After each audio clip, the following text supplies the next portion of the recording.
اللہ اللہ اللہ اللہ اللہ. وعلیکم السلام ورحمۃ اللہ وبرکاتہ.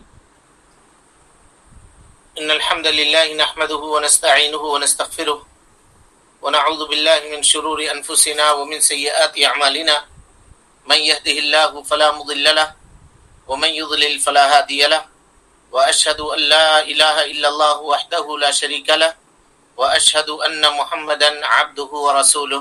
اما بعد فان خير الحديث كتاب الله وخير الهدي هدي محمد صلى الله عليه وسلم وشر الأمور محدثاتها وكل محدثة بدعة وكل بدعة ضلالة وكل ضلالة في النار. محترم حاضرین، سامعین و سامعات، ناظرین و ناظرات، اصول ثلاثہ کے اس درس میں آپ تمام حضرات کا خیر مقدم ہے.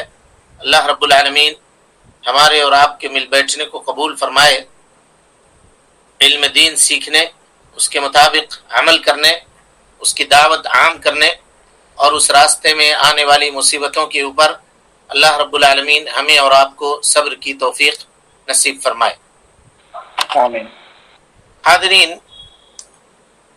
اور سامعین سامعات، کل کے درس میں آپ کے سامنے اللہ کے نبی جناب محمد رسول اللہ صلی اللہ علیہ وسلم کے وفات کا واقعہ ذکر کیا گیا تھا. تفصیل کے ساتھ یہ باتیں ہم لوگ تقریباً 3 یا 4 دنوں سے سن رہے ہیں. کل ہم نے یہ بتایا تھا کہ صحابہ کرام رضوان اللہ علیہ مجمعین میں سے 2 لوگ جو خلیفہ راشد اول حضرت ابو بکر صدیق رضی اللہ تعالیٰ عنہ ہیں اور خلیفہ راشد دوم حضرت عمر ابن خطاب رضی اللہ تعالیٰ عنہ ہیں، دونوں نے الگ الگ موقف اختیار کیا اللہ کے نبی صلی اللہ علیہ وسلم کے وفات کے وقت. یعنی حضرت عمر ابن خطاب نے لوگوں کو ڈرایا، جو لوگ یہ کہہ رہے تھے کہ اللہ کے نبی صلی اللہ علیہ وسلم وفات پا گئے. ام المومنین حضرت عائشہ صدیقہ رضی اللہ تعالی عنہا حکمت بیان کرتی ہیں کہ دونوں کے موقف کے اندر اللہ رب العالمین کی کیا حکمت تھی. اس کو سمجھتے ہیں اور اس کے بعد پھر ہم لوگ آگے بڑھتے ہیں. ام المومنین حضرت عائشہ صدیقہ رضی اللہ تعالی عنہا کہتی ہیں کہ نبی صلی اللہ علیہ وسلم کے وفات کے بعد خلفاء راشدین اول اور دوم نے الگ الگ موقف اختیار کیا اور دونوں میں مسلمانوں کے لیے خیر تھا. دونوں میں مسلمانوں کے لیے خیر تھا. حضرت عمر نے جو موقف اختیار کیا اور کہا کہ قسم اللہ کی اللہ کے نبی صلی اللہ علیہ وسلم انتقال نہیں ہوئے ہیں، بلکہ اللہ کے نبی صلی اللہ علیہ وسلم واپس آئیں گے اور آنے کے بعد وہ لوگ جو کہہ رہے ہیں کہ آپ انتقال کر گئے ہیں ان کے ہاتھ اور پیر کاٹ ڈالیں گے. یعنی منافقین کے یہ سن کر کے منافقین اگر کچھ فتنہ اور فساد کرنا چاہ رہے تھے اس واقعے کا فائدہ اٹھا کر کے، کیونکہ وہ لوگ موقع کے تلاش میں رہتے تھے، کوئی بھی فتنہ کوئی بھی فساد اس سے وہ کھڑا کر سکتے تھے. تو جب حضرت عمر ابن خطاب کی اس موقف کو دیکھا تو فتنہ اور فساد کرنے سے رک گئے. ڈر اور خوف ان کے دل کے اندر پیدا ہو گیا کہ اگر ایسا اس وقت ہم لوگ کچھ کرتے ہیں تو پھر اللہ کے نبی صلی اللہ علیہ وسلم واپس آ جائیں گے اور پھر ہمارے ساتھ معاملہ ہوگا وہ اچھا نہیں ہوگا. اور پھر جب حضرت ابو بکر صدیق رضی اللہ تعالیٰ عنہ آئے تو ام المومنین حضرت عائشہ کہتی ہیں کہ لقد بصر بالہدی، حضرت ابو بکر صدیق رضی اللہ کی رہنمائی کی، ان کو ہدایت کے راستے کی طرف ان کے دلوں کو لگا دیا، ان کو سجھا دیا کہ اس مسئلے میں حق بات کیا ہے، اس مسئلے میں حق بات کیا ہے. تو لوگ اس مسئلے کو جان گئے، سمجھ گئے اور سب کے دل مطمئن ہو گئے اور جو فتنہ اور فساد تھا اس سے بھی لوگ محفوظ ہو گئے. اور مسجد سے صحابہ کرام رضوان اللہ علیہ مجمعین جو اکٹھے ہو گئے تھے اب مسجد سے نکلنے لگے اس حال میں کہ وہ لوگ قرآن مجید کی آیت مبارکہ تلاوت کر رہے تھے. وما محمد الا رسول قد خلت من قبله الرسل افإن مات او قتل انقلبتم على اعقابكم ومن ينقلب على عقبيه فلن يضر الله شيئا وسيجزي الله الشاكرين. یہ آیت تلاوت کرتے ہوئے صحابہ کرام رضوان اللہ علیہ مجمعین مسجد سے نکل گئے. یہ واقعہ یعنی نبی صلی اللہ علیہ وسلم کی وفات کا یہ واقعہ، یہ حادثہ، یہ عظیم حادثہ سوموار کے دن پیش آیا تھا، جیسا کہ کل کے درس میں آپ کے سامنے میں بتا چکا ہوں۔ منگل کے دن صحابہ کرام رضوان اللہ علیہم اجمعین نے اللہ کے نبی جناب محمد رسول اللہ صلی اللہ علیہ وسلم کے کفن اور دفن کے انتظام میں آپ لگے۔ صحابہ کرام رضوان اللہ علیہم اجمعین، منگل کے دن، سوموار کو آپ کی وفات ہوئی تھی اور یہ معاملہ منگل کا ہے۔ اب بڑا مسئلہ یہ تھا، وہ صحابہ کرام جو اللہ کے نبی صلی اللہ علیہ وسلم کو غسل دینا چاہ رہے تھے، وہ بڑا مسئلہ یہ تھا کہ کیا نبی صلی اللہ علیہ وسلم کے کپڑے آپ کے جسم مبارک سے اتار دیے جائیں، جیسا عام مردوں کے کپڑے اتار کر کے ان کو غسل دیا جاتا ہے، یا آپ صلی اللہ علیہ وسلم کو غسل دی جائے اس حال میں کہ آپ کے کپڑے آپ کے جسم مبارک کے اوپر ہوں۔ اب اس پشو پیش میں وہ لوگ پڑے ہوئے تھے کہ کیا کریں اس معاملے میں۔ تو اللہ رب العالمین نے تمام صحابہ کرام کو جو وہاں پہ موجود تھے حجرے میں، ام المومنین حضرت عائشہ کے حجرے میں، سارے صحابہ کو نیند دے دی، اور تمام صحابہ جو وہاں پہ موجود تھے ان کے سر جو ہے ڈھلک گئے نیچے اس طرح سے، یعنی ان کی یہ ٹھڈی جو ہے، یہ ٹھڈی ان کے سینے پر آ لگی نیند کے مارے، اس طرح سے سو گئے وہ لوگ، ایک طرح سے کہیے اللہ رب العالمین نے ان کو نیند دے دی۔ جیسے وہ نیند میں گئے یا ابھی سو رہے تھے تو حجرے کے ایک کونے سے آواز آئی، پتہ نہیں وہ بولنے والا کون تھا۔ صحابہ کہتے ہیں کہ وہ بولنے والے کون تھے اس کا علم نہیں ہے، لیکن آواز آئی حجرے کے ایک کونے سے کہ اللہ کے نبی صلی اللہ علیہ وسلم کو غسل دو اس حال میں کہ نبی صلی اللہ علیہ وسلم کا کپڑا آپ کے جسم مبارک کے اوپر ہو، یعنی کپڑا اتار کر کے غسل نہیں دینا ہے۔ یہ آواز آئی، کون تھا بولنے والا؟ صحابہ کرام رضوان اللہ علیہ مجمعین کہتے ہیں کہ ہم لوگوں کو نیند آئی ہوئی تھی اور ہمیں پتہ نہیں کہ یہ بولنے والا کون تھا۔ تو پھر صحابہ کرام نے نبی صلی اللہ علیہ وسلم کے کپڑے کے اوپر سے آپ کے جسم اطہر کے اوپر پانی ڈالا اور کپڑے سے گھسنے لگے جسم کو، یعنی جو کپڑا آپ پہنے ہوئے تھے اس کے اوپر سے پانی سے بھگایا اس کو، اور اسی کو گھس گھس کر کے مل کر کے، جس کو دھونا کہتے ہیں، صاف کرنا، وہ نبی صلی اللہ علیہ وسلم کو غسل دینے لگے۔ حضرت علی ابن ابی طالب رضی اللہ تعالیٰ عنہ کہتے ہیں کہ وہ صحابہ جو اللہ کے نبی صلی اللہ علیہ وسلم کو غسل دے رہے تھے ان میں میں بھی موجود تھا۔ تو میں یہ دیکھ رہا تھا، یا میں نے یہ دیکھنے کی کوشش کی کہ مرنے کے بعد یا انتقال کے بعد مردے میں جو کچھ حالت یا کیفیت ہوتی ہے، یعنی اس کی کیفیت بدل جاتی ہے، یا پھر وہ آدمی غلاظت کا شکار ہو جاتا ہے عام طور پہ مرنے کے بعد، یا روح نکلتے وقت کی یہ کیفیت ہوتی ہے۔ اللہ تعالیٰ ہم کو، آپ کو، تمام مومنوں کو محفوظ رکھے سکرات کی اس پریشانی سے۔ تو کہتے ہیں حضرت علی رضی اللہ عنہ کہ میں دیکھ رہا تھا، لیکن اللہ کے نبی جناب محمد رسول اللہ صلی اللہ علیہ وسلم کے جسم اطہر کے اوپر کچھ بھی ایسی نشانی نہیں تھی، یعنی اللہ کے نبی صلی اللہ علیہ وسلم زندگی میں جیسے تھے، یعنی جو حالت آپ صلی اللہ علیہ وسلم کی تھی، مرنے کے بعد بھی، انتقال کے بعد بھی بالکل فریش آپ صلی اللہ علیہ وسلم کا چہرہ، آپ صلی اللہ علیہ وسلم کا پورا جسم، یعنی حضرت علی کہتے ہیں وَكَانَ طَيِّبًا، آپ صلی اللہ علیہ وسلم پاک صاف تھے، حیّن، زندگی میں بھی، میتن، مرنے کے بعد بھی کچھ بھی نہیں ملا، کچھ بھی تبدیل نہیں ہوا تھا۔ کچھ لوگوں کی آنکھیں کھلی رہ جاتی ہیں، کچھ لوگوں کے منہ ٹیڑھے ہو جاتے ہیں، کچھ لوگوں کے ہاتھ پیر اکڑ جاتے ہیں۔ اللہ تعالی ہم سب کو محفوظ رکھے۔ کہا یہ کچھ بھی کیفیت اللہ کے نبی جناب محمد رسول اللہ صلی اللہ علیہ وسلم کے جسم کے اوپر ظاہر نہیں تھی۔ اس کے بعد اللہ کے نبی صلی اللہ علیہ وسلم کو کفن دیا گیا، 3 کپڑوں میں آپ صلی اللہ علیہ وسلم کو کفن پہنایا گیا۔ ایک ازار جس کو لنگی کہتے ہیں وہ لپیٹی گئی، اور ایک قمیص بنا کر کے پہنایا گیا آپ صلی اللہ علیہ وسلم کو، اور ایک چادر بڑی سی اس سے آپ صلی اللہ علیہ وسلم کو ڈھک دیا گیا۔ یہ 3 کپڑے تھے، 3 کپڑے میں نبی صلی اللہ علیہ وسلم کو کفن دیا گیا۔ پھر لوگوں نے الگ الگ جماعت بن کر کے نبی صلی اللہ علیہ وسلم کے اوپر نماز جنازہ ادا کی۔ لوگ داخل ہوتے تھے گروہ کی شکل میں، ٹولیوں کی شکل میں، اور نبی صلی اللہ علیہ وسلم کے اوپر جنازہ پڑھتے تھے. پھر وہ نکلتے تھے, پھر دوسرا گروپ جاتا تھا, تو پہلے مردوں نے, پھر اس کے بعد عورتوں نے, اور اس کے بعد چھوٹے بچوں نے جا کر کے صحابہ کرام رضوان اللہ علیہم اجمعین کے جو بچے تھے وہ لوگ حجرہ عائشہ ام المؤمنین میں داخل ہو کر کے ان لوگوں نے نبی صلی اللہ علیہ وسلم کے اوپر جنازے کی نماز ادا کی.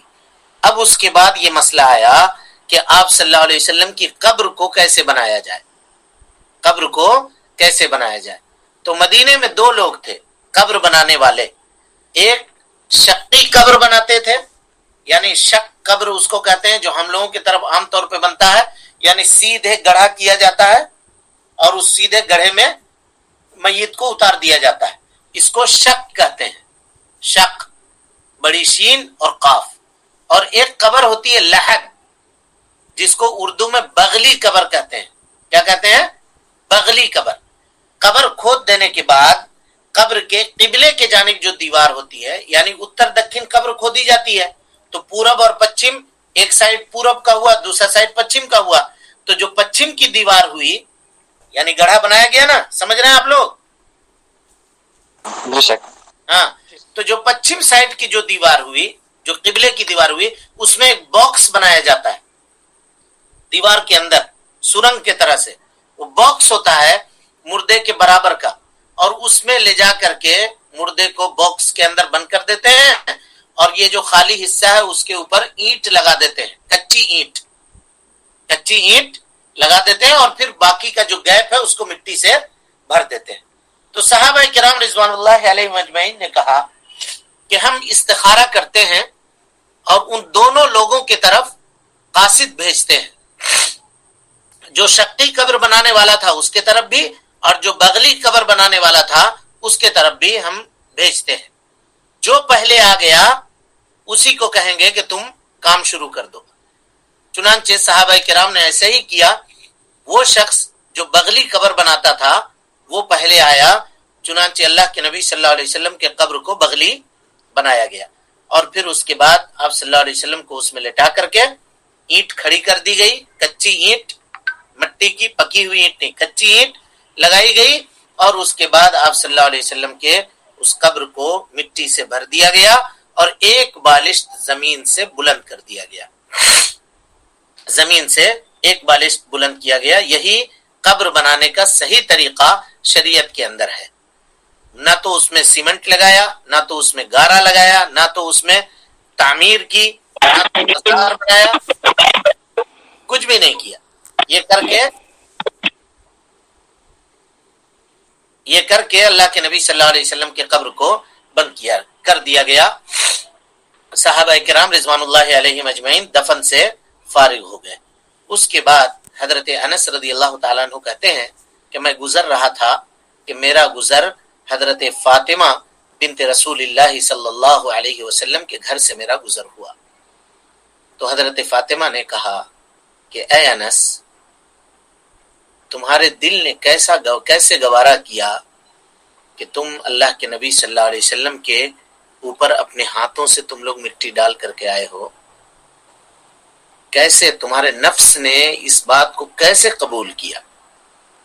یعنی یہ جملہ غم کا صحابہ کرام رضوان اللہ علیہم اجمعین کے اوپر, خصوصاً حضرت فاطمہ تو بیٹی تھی, آپ کی دلاری بیٹی, ایسی بیٹی کہ جس کے استقبال کے لیے خود اللہ کے نبی صلی اللہ علیہ وسلم کھڑے ہو جاتے تھے, مسکرا کر کے ملتے تھے, ہر معاملے میں آپ کی خوشی دریافت کرتے تھے.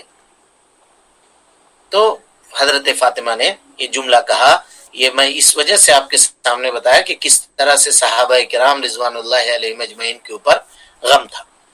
اس کے بعد اللہ کے نبی صلی اللہ علیہ وسلم جب دنیا سے رخصت ہو گئے تو اب وحی الہی کے نزول کا سلسلہ بند ہو گیا.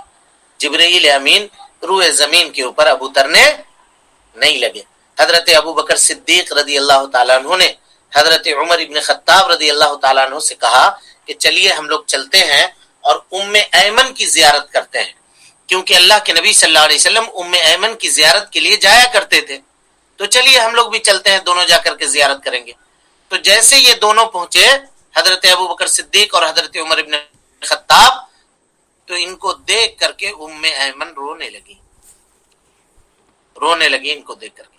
تو ان دونوں نے تسلی دی ان کو، کہا کہ اے ام ایمن کیوں روتی ہیں آپ؟ کیا اللہ کے نبی صلی اللہ علیہ وسلم جہاں گئے ہیں اللہ رب العالمین کے پاس دنیا سے بہتر ہے ان کے لیے، جہاں وہ گئے ہیں اللہ تعالیٰ ان کے ساتھ اچھا معاملہ کرے گا، ان کو بہتر اجر دے گا، اب کیوں روتی ہیں؟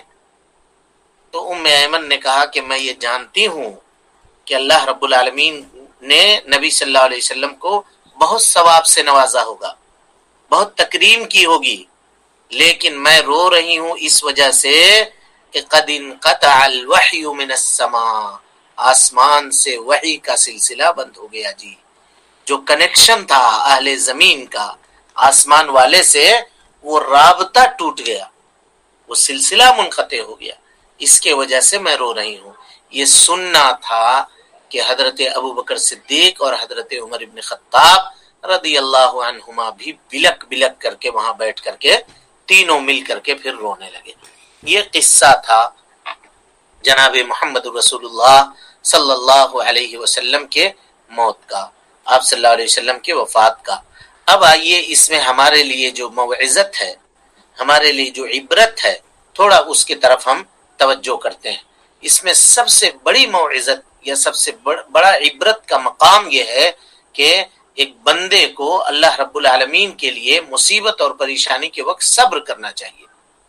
سب سے بڑا معاملہ ہے، صحابہ کرام رضوان اللہ علیہم اجمعین کا چھوٹا موٹا نقصان نہیں ہوا تھا، بہت بڑا نقصان تھا اللہ کے نبی جناب محمد رسول اللہ صلی اللہ علیہ وسلم کے وفات پر، لیکن اسلامی تعلیمات کے دامن کو کبھی بھی صحابہ کرام نے چھوڑا نہیں، کبھی نہیں چھوڑا، اس کے اوپر قائم رہے، صبر کرتے رہے۔ اسی طریقے سے اس میں یہ اس بات کا پتہ چلتا ہے کہ اللہ کے نبی جناب محمد رسول اللہ صلی اللہ علیہ وسلم بشر تھے، آپ صلی اللہ علیہ وسلم بشر تھے، اللہ رب العالمین نے آپ کو رسالت کے اور نبوت کے عہدے سے نوازا تھا۔ کوئی بھی عبادت یا عبادت کا کوئی بھی طریقہ یہ جناب محمد رسول اللہ صلی اللہ علیہ وسلم کی طرف نہیں پھیرا جائے گا، آپ صلی اللہ علیہ وسلم کی عبادت نہیں کی جائے گی، اس لیے کہ آپ بشر تھے، آپ مخلوق تھے، اور عبادت کا کوئی بھی حصہ مخلوق کے لیے کرنا یہ شرک ہوتا ہے۔ اور اس کے اندر دنیا کے تمام مومنین کے لیے تسلی ہے۔ کیا تسلی ہے؟ کہ اگر اس کو کوئی بیماری لاحق ہو یا کوئی مرض ہو، کوئی مصیبت ہو، کوئی پریشانی ہو، تو وہ جناب محمد رسول اللہ صلی اللہ علیہ وسلم کی زندگی کے یہ آخری ایام کو یاد کر لے، کس طرح سے اللہ کے نبی صلی اللہ علیہ وسلم کے اوپر مرض کا اضافہ ہوا آخری ایام میں، کس طرح سے آپ صلی اللہ علیہ وسلم بخار کے اندر تھے۔ کوئی بھی مومن دنیا میں یا مسلمان دنیا کے اندر ایسا ہے، اگر اس کو مرض پہنچتی ہے یا کوئی مصیبت ہے تو اس کو چاہیے کہ وہ جناب محمد رسول اللہ صلی اللہ علیہ وسلم کی زندگی سے تسلی حاصل کرے۔ اسی طریقے سے اس میں عبرت اور موعظت کا یہ مقام ہے کہ اگر ہم میں ہمارا، آپ کا اور کسی بھی محبوب شخص کا اگر انتقال ہو جاتا ہے، چاہے وہ والد ہوں، چاہے والدہ ہوں، چاہے بھائی ہوں، چاہے بیٹا ہو یا بیٹی ہو، کسی کا بھی، تو اس شخص کو یہ تسلی کرنی چاہیے کہ سب سے قیمتی چیز جو اس کی زندگی میں اور سب سے محبوب چیز جو اس کی نگاہوں میں تھا، اس کو وہ کھو چکا ہے، وہ جناب محمد رسول اللہ صلی اللہ علیہ وسلم کی ذات مبارکہ تھی، اور بغیر اس کے اس کا ایمان بھی مکمل نہیں ہے۔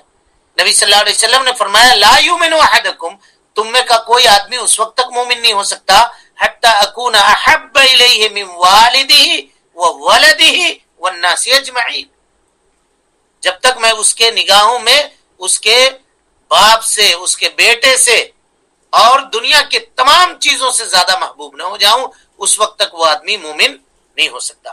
تو اگر ہمارا محبوب انتقال کرتا ہے، چاہے وہ کسی بھی شکل میں ہو، بیٹے کے شکل میں، بیوی کی شکل میں، والد کی شکل میں، والدہ کی شکل میں، تو آدمی کو صبر کرنا چاہیے اور یہ تسلی حاصل کرنی چاہیے کہ اس سے بڑا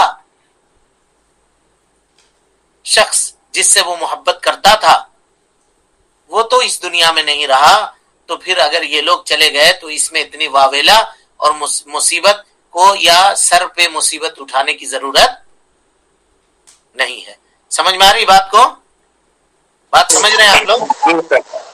جی جی سمجھ رہے ہیں جی؟ جی اور اس سے یعنی آپ صلی اللہ علیہ وسلم کی وفات کے اس تذکرے سے توحید کی اہمیت کا اندازہ ہوا نہیں ہوا جی کہ آپ صلی اللہ علیہ وسلم مرض موت میں ہیں، پریشانی میں ہیں، باوجود اس کے آپ کہہ رہے ہیں لعنت اللہ علی الیہود والنصارى اتخذوا قبور انبیائہم مساجدا، یہود و نصارہ کے اوپر اللہ کی لعنت ہو کہ ان لوگوں نے اپنے انبیاء کے قبروں کو مسجد بنا لیا.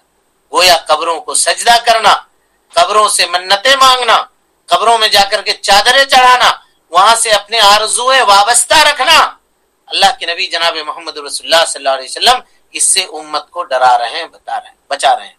اور اس سے یہ بھی پتا چلا کہ ایک مومن کی زندگی میں سب سے قیمتی سرمایہ جو ہونی چاہیے وہ توحید باری تعالیٰ ہونی چاہیے.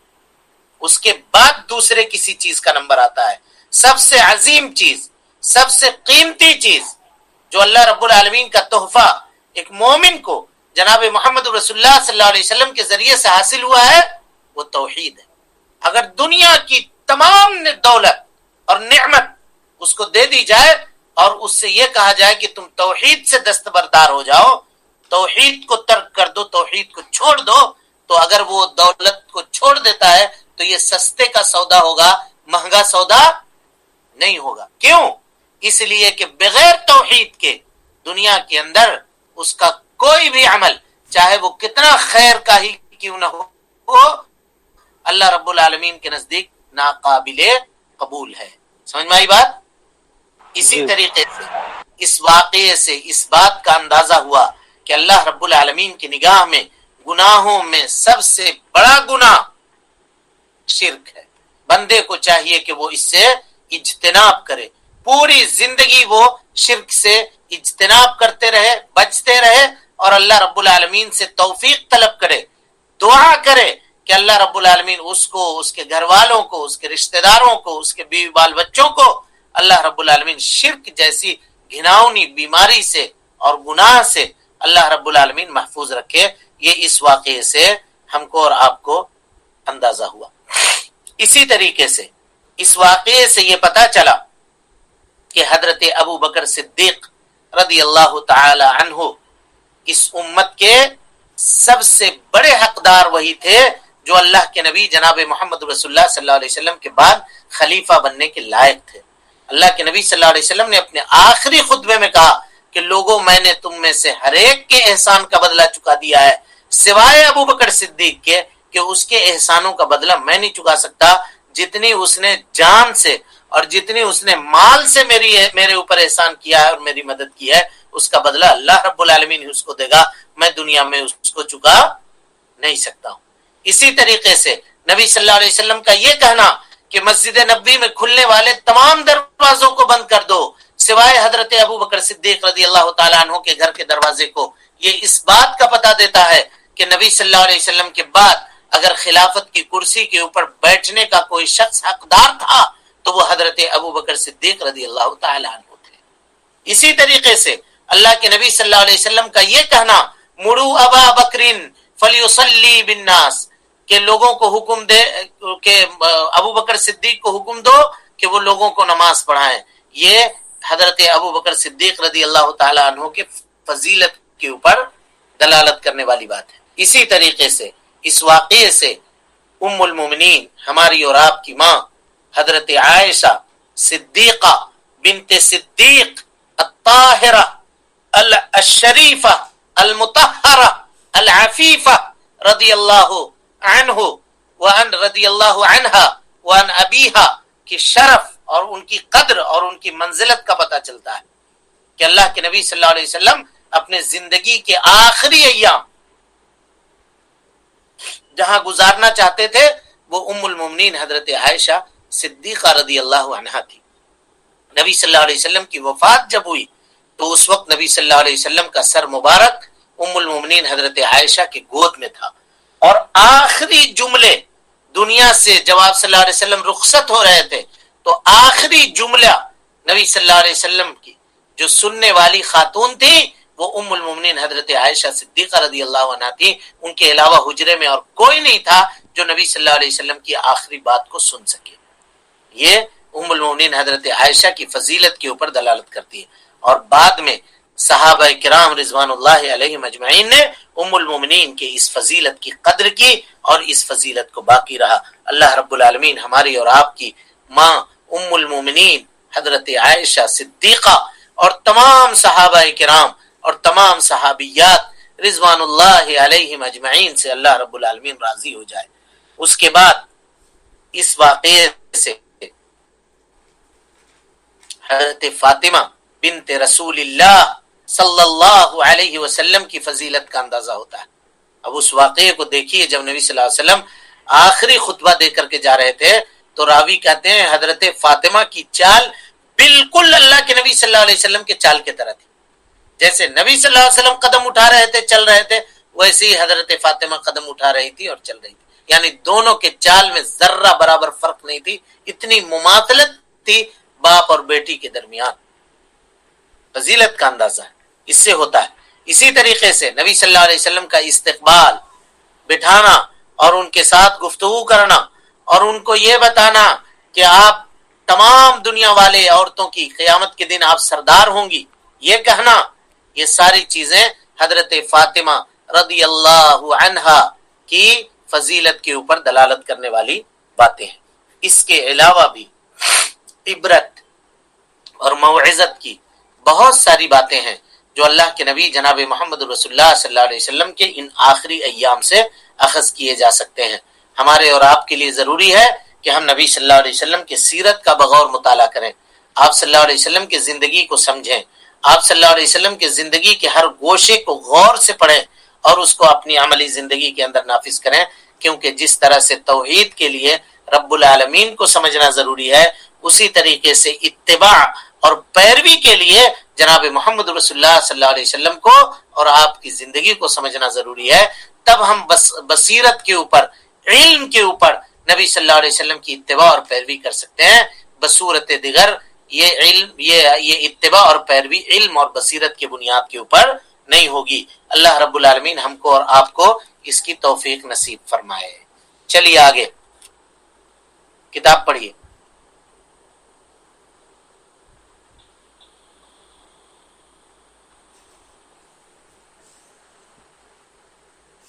کیا ہوا؟ کتاب نہیں ہے کسی کے پاس؟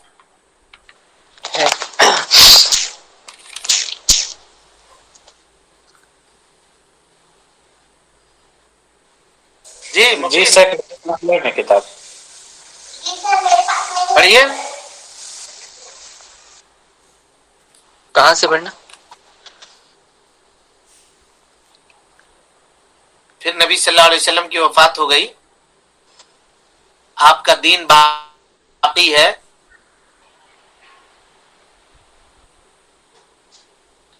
دیکھیے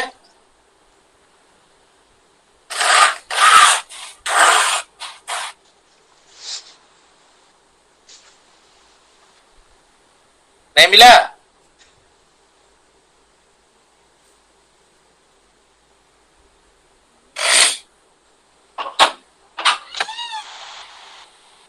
کیا ہوا؟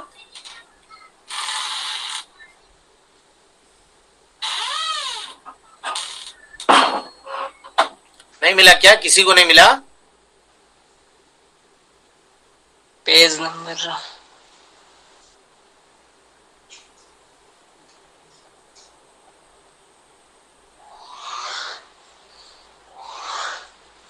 پیج نمبر 31 ہے، یہ لوگ بتا رہے ہیں.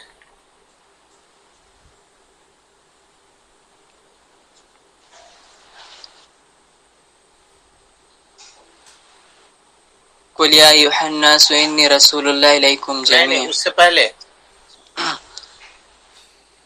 جس بھلائی کی طرف آپ صلی اللہ علیہ وسلم نے اور رہنمائی، پہلے اور پہلے دین اسلام اور شریعت محمدیہ کا خلاصہ. اور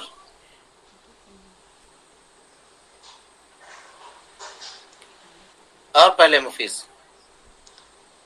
جب تک توبہ کا دروازہ بند نہیں ہو جاتا تب تک ہجرت کا سلسلہ تو وفات پائی، مگر آپ صلی اللہ علیہ وسلم کا دین قیامت تک باقی رہے گا. اس کا بعد یہ ہے دین اسلام اور وفات شریعت. پائی، آپ صلی اللہ علیہ وسلم نے وفات پائی. یہاں سے پڑھیے. آپ صلی اللہ علیہ وسلم نے 10 برس گزارے تب آپ صلی اللہ علیہ وسلم نے وفات پائی، مگر آپ صلی اللہ علیہ وسلم کا دین قیامت تک باقی رہے گا. رہے گا. اب یہ جملہ ہے، یعنی آپ صلی اللہ علیہ وسلم نے وفات پائی. یہ وفات کے تعلق سے ہم لوگ ابھی پڑھ رہے تھے 4 دنوں سے. سمجھ رہے جی سارے لوگ؟ جی سر. ہاں، 4 دنوں سے ابھی آپ صلی اللہ علیہ وسلم نے وفات پائی، اس پہ تھے. اب مصنف رحمت اللہ علیہ کیا کہتے ہیں؟ آپ کا دین، ہاں مفیظ جی، بولیے. دین قیامت تک باقی رہے گا. باقی رہے گا. ہاں، یعنی کوئی آدمی یہ نہ سوچے کہ اللہ کے نبی صلی اللہ علیہ وسلم کی وفات ہو گئی تو اب یہ دین مٹ جائے گا، اب یہ دین ختم ہو جائے گا، یا اس دین کے اندر کمی ہو جائے گی، یا یہ دین نقصان کا شکار ہو جائے گا. اب یہ کوئی نہ تصور کرے. سمجھ میں آ رہی بات؟ جی. بھائی لوگوں کا رجحان ہوتا ہے، اگر اب وہ نہیں رہا تو اب کیا ہوگا، یا وہ نہیں آیا تو کیا ہوگا. تو شریعت ایسی نہیں ہے، شریعت ایسی نہیں ہے. اللہ رب العالمین نے شریعت مکمل کر دیا، اور یہ شریعت اب قیامت تک باقی رہے گی. اور کس طرح سے باقی رہے گی، کیا معاملہ ہوگا، یہ انشاءاللہ، چونکہ وقت مکمل ہو گیا. 2 منٹ آپ لوگوں نے اپنا نقصان کیا. کتاب ضرور سامنے رکھیے، ہم بار بار کہتے ہیں کتاب ضرور سامنے رکھیے. ٹھیک ہے؟ اللہ رب العالمین سے دعا ہے کہ اللہ تعالی ہمیں اور آپ کو حسن عمل کی توفیق دے، ہماری اصلاح فرمائے، دین اسلام پہ زندہ رکھے، اور جب اٹھائے ایمان پہ اٹھائے. آمین. وآخر دعوانا الحمدللہ رب العالمین. کوئی سوال ہے کسی کے پاس؟